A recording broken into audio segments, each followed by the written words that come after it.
السلام علیکم ورحمۃ اللہ وبرکاتہ۔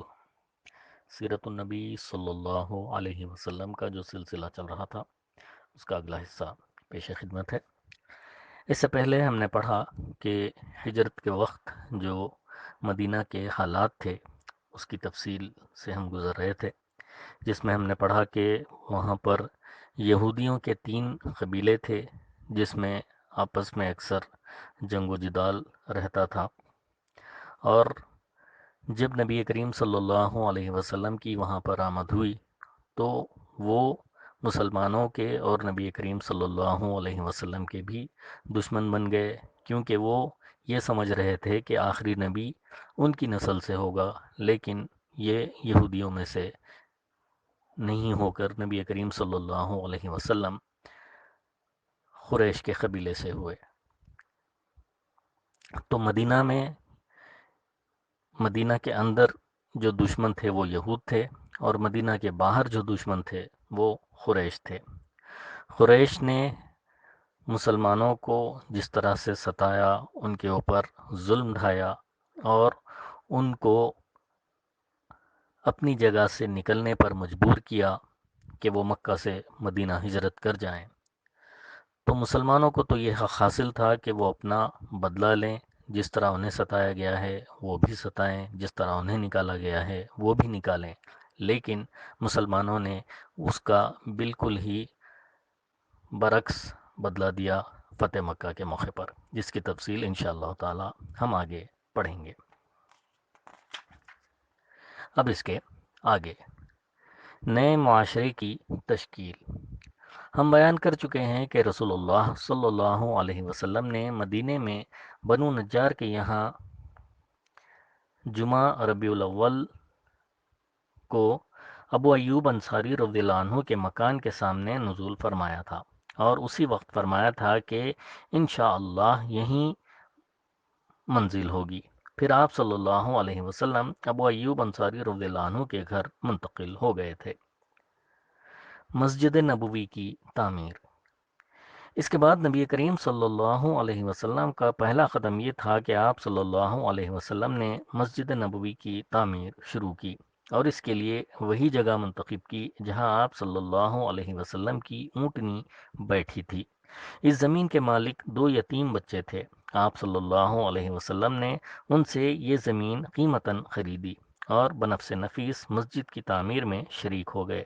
آپ صلی اللہ علیہ وسلم اینٹ اور پتھر ڈھوتے تھے اور ساتھ ہی فرماتے جاتے تھے، اللہم لا عیش الا عیش الآخرہ فاغفر للانصار والمہاجرہ۔ اے اللہ، زندگی تو بس آخرت کی زندگی ہے، بس انصار و مہاجرین کو بخش دے۔ اور یہ بھی فرماتے تھے، یہ بوجھ خیبر کا بوجھ نہیں ہے، یہ ہمارے رب کی قسم زیادہ نیک اور پاکیزہ ہے۔ آپ صلی اللہ علیہ وسلم کے اس طرز عمل سے صحابہ کرام رضی اللہ عنہم کے جوش و خروش اور سرگرمی میں بڑا اضافہ ہو جاتا تھا۔ چنانچہ صحابہ کرام رضی اللہ عنہم کہتے تھے، اگر ہم بیٹھے رہیں اور نبی صلی اللہ علیہ وسلم کام کریں تو ہمارا یہ کام گمراہی کا کام ہوگا۔ اس زمین میں مشرکین کی چند خبریں تھیں، کچھ ویرانہ بھی تھا، کھجور اور غرخت کے چند درخت بھی تھے۔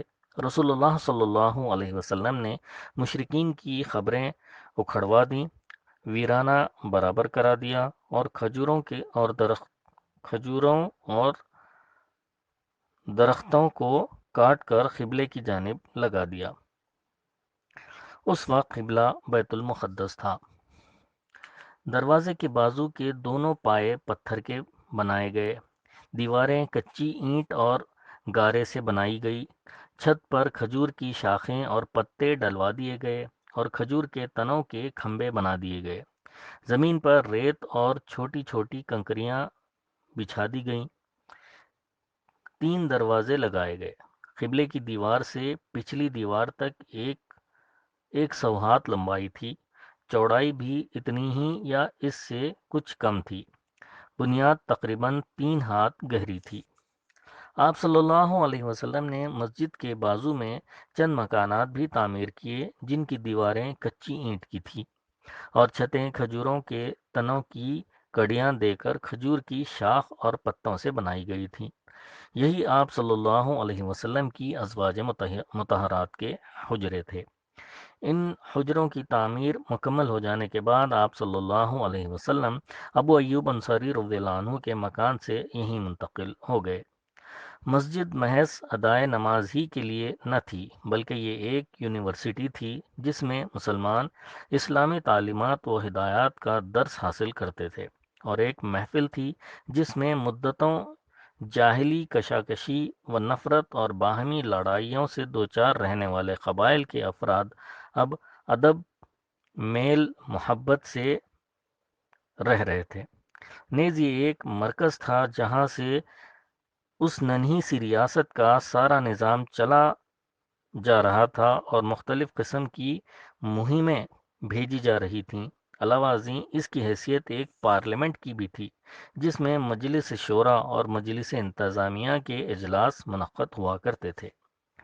ان سب کے ساتھ ساتھ یہ مسجد ہی ان فقراء مہاجرین کی ایک خاصی بڑی تعداد کا مسکن تھی جن کا وہاں پر نہ کوئی مکان تھا، نہ مال، نہ اہل و عیال۔ پھر اور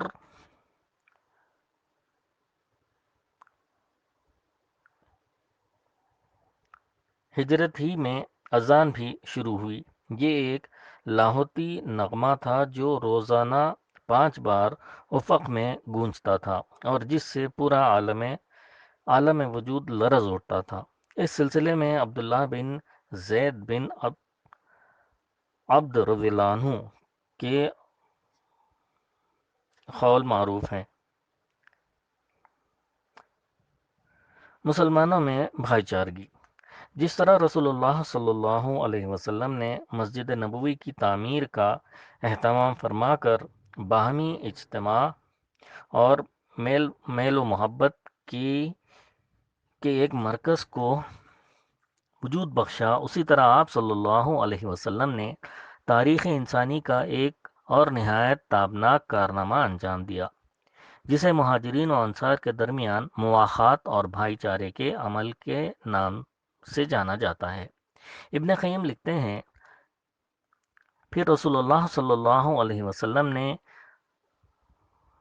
انس بن مالک رضی اللہ عنہ کے مکان میں مہاجرین اور انصار کے درمیان بھائی چارہ کرایا۔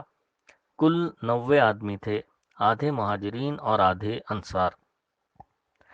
بھائی چارے کی بنیاد یہ تھی کہ یہ ایک دوسرے کے غمخوار ہوں گے اور موت کے بعد نسبی قرابت داروں کے بجائے یہی ایک دوسرے کے وارث ہوں گے۔ وراثت کا یہ حکم جنگ بدر تک قائم رہا۔ پھر یہ آیت نازل ہوئی، اعوذ باللہ من الشیطان الرجیم، بسم اللہ الرحمن الرحیم، وَأُولُو الْأَرْحَامِ بَعْضُهُمْ أَوْلَى بِبَعْضٍ۔ نسبی قرابت دار ہی ایک دوسرے کے زیادہ حقدار ہیں، یعنی وارث ہیں۔ تو انصار و مہاجرین میں باہمی توارث کا حکم کر دیا گیا، لیکن بھائی چارے کا عہد باقی رہا۔ کہا جاتا ہے کہ آپ صلی اللہ علیہ وسلم نے ایک اور بھائی چارہ کرایا تھا جو خود باہم مہاجرین کے درمیان تھا، لیکن پہلی بات ہی ثابت ہے۔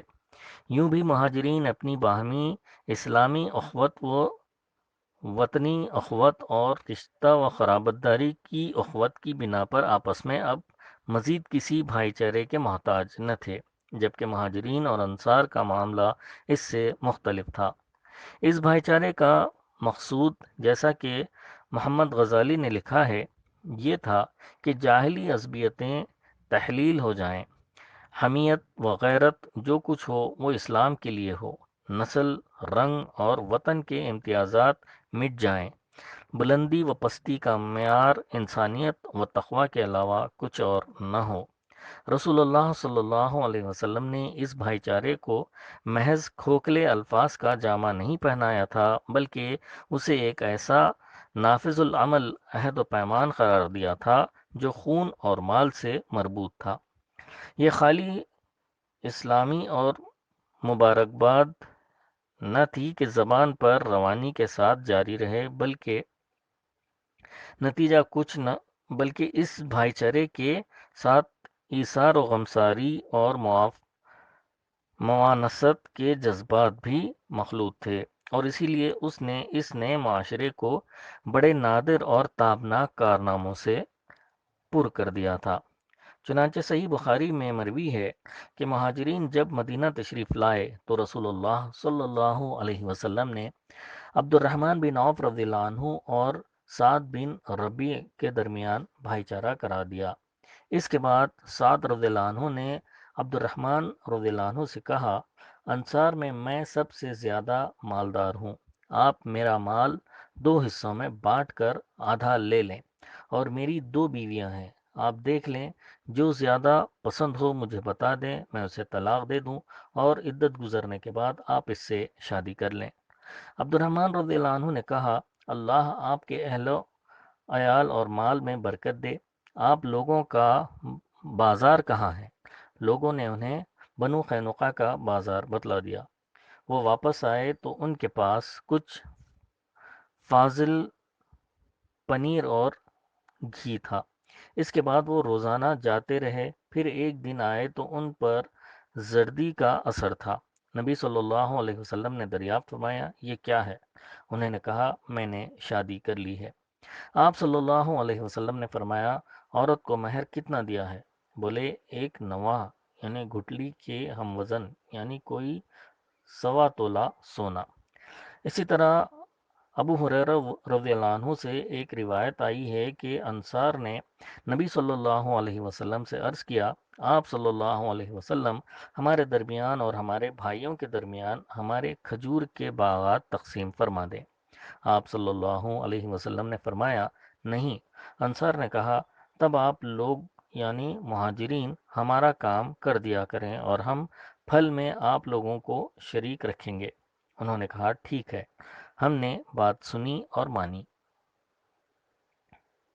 اس سے اندازہ کیا جا سکتا ہے کہ انصار نے کس طرح بڑھ چڑھ کر اپنے مہاجر بھائیوں کا اعزاز و اکرام کیا تھا، اور کس قدر محبت، خلوص اور ایثار اور قربانی سے کام لیا تھا، اور مہاجرین ان کی اس کرم نوازی کی کتنی قدر کرتے تھے۔ چنانچہ انہوں نے اس کا کوئی غلط فائدہ نہیں اٹھایا، بلکہ ان سے صرف اتنا ہی حاصل کیا جس سے وہ اپنی ٹوٹی ہوئی معیشت کی کمر سیدھی کر سکتے تھے۔ اور حق یہ ہے کہ یہ بھائی چارہ ایک نادر حکمت حکیمانہ سیاست اور مسلمانوں کو درپیش بہت سارے مسائل کا ایک بہترین حل تھا۔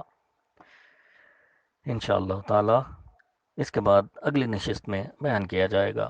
اللہ تعالی ہم سب کو نبی کریم صلی اللہ علیہ وسلم سے جیسی محبت کرنی چاہیے ویسی محبت کرنے والا بنائے، اور نبی کریم صلی اللہ علیہ وسلم کے نقش قدم پر اپنی زندگیوں کو گزارنے والا بنائے۔ آمین ثم آمین، وآخر الدعوانا ان الحمد للہ رب العالمین۔